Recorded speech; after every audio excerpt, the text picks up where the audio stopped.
காவல் காப்பவன் கைதியாய் நிற்கிறேன் வா.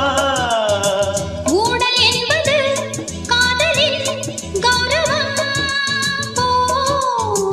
ரெண்டு கண்களும் ஒன்று ஒன்றின் மேல் கோபம் கொள்வதா?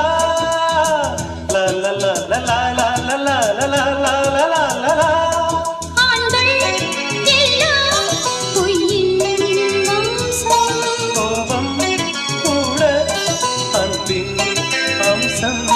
நாளும் வந்தால் ஊடல் போகுமோ? பொன்மானே கோபம் ஏனோ பொன்மானே